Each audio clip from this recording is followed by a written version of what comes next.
Good morning. This is Nick. This is Geeks with Cash. I'm here today with you with a news article. I don't normally do as many of these anymore, but I thought this was kind of interesting and important for the gaming industry.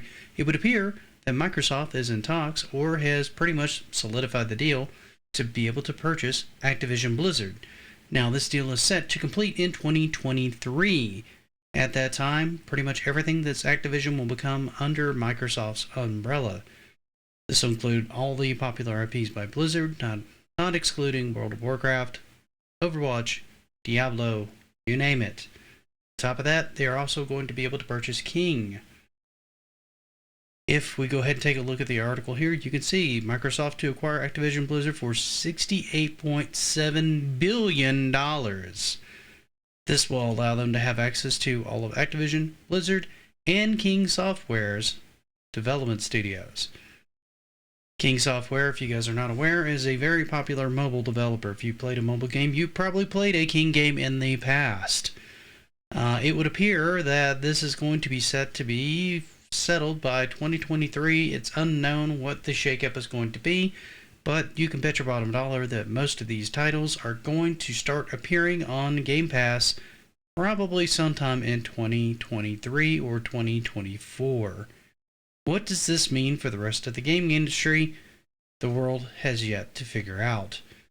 However, let's sit and talk about this for a minute because this is an interesting development. Microsoft started out around the early 2000s basically trying to work with both Sony and Nintendo from the very get-go, only to pretty much be laughed at. Since then, they've had multiple successful consoles on their own, but they've never quite had the market penetration that Sony and Nintendo have had. They've gotten much better in the last couple of years, but they've always struggled in certain markets that they've wanted to be able to get more of a foothold into. Now, with the advent of Game Pass, of which has 25 million subscribers to it now, they have become pretty much a colossal powerhouse in the gaming industry. Not that they weren't from the jump. I was a big supporter of them from the Xbox forward, but they were a little more niche back then than they are now. Now they're basically becoming, well, primarily through acquisition, one of the primary places to go for gaming.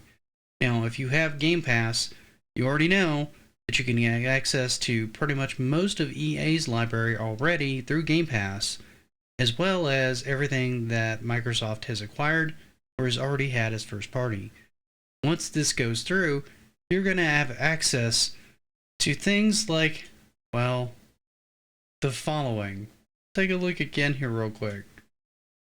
If you look, the entirety of the Call of Duty franchise, obviously, since it's Activision, Crash Bandicoot, Tony Hawk, Spyro,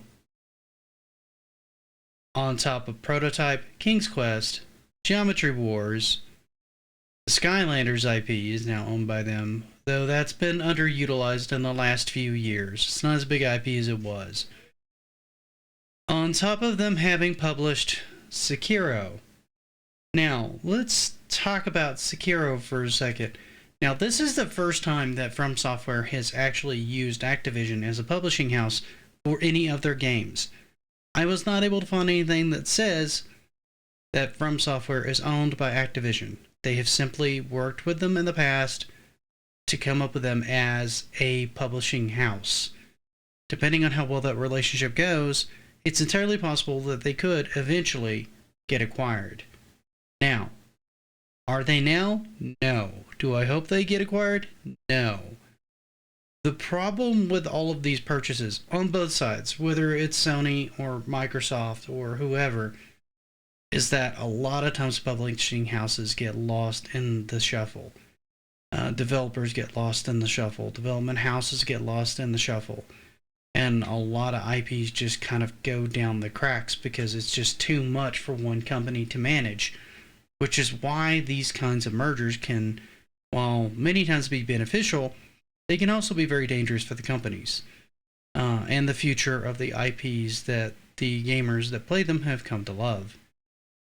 Now, there's nothing to say that Microsoft is going to do anything untowards to any of these development houses as they come under the Microsoft umbrella. other than the fact that they are most likely going to be on Game Pass as first-party IPs, and the fact that they are probably going to almost exclusively be on Microsoft consoles. If anybody who's a Sony fanboy, including myself, thinks that these are going to continue to be cross-platform IPs, you really should rethink that stance. That will not be how that works. Once these are acquired, once these are under the Microsoft umbrella, you will need to invest in Microsoft's ecosystem in order to play these games.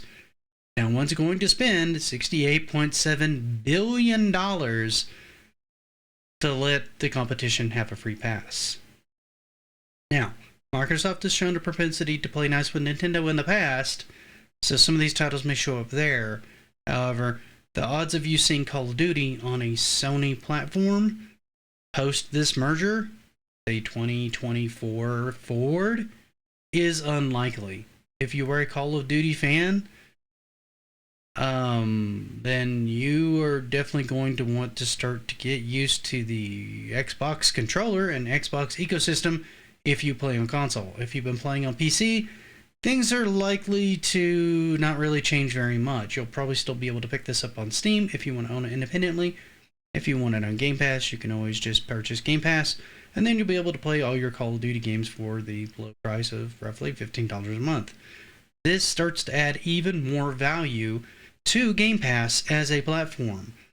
And the freight train that is Microsoft appears to not really have any kind of stopping point or brakes being put on it so far.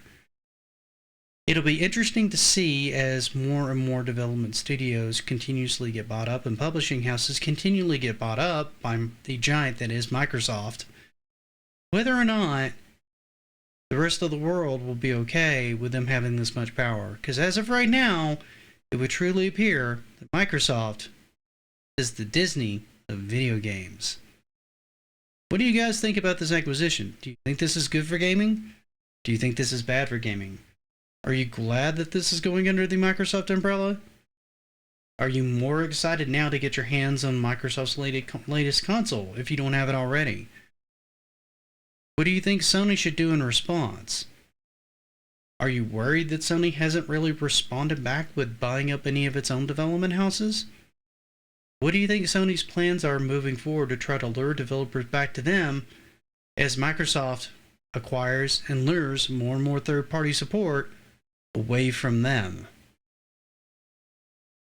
Let me know in the comments. Don't forget to like, don't forget to subscribe, and until next time, happy gaming.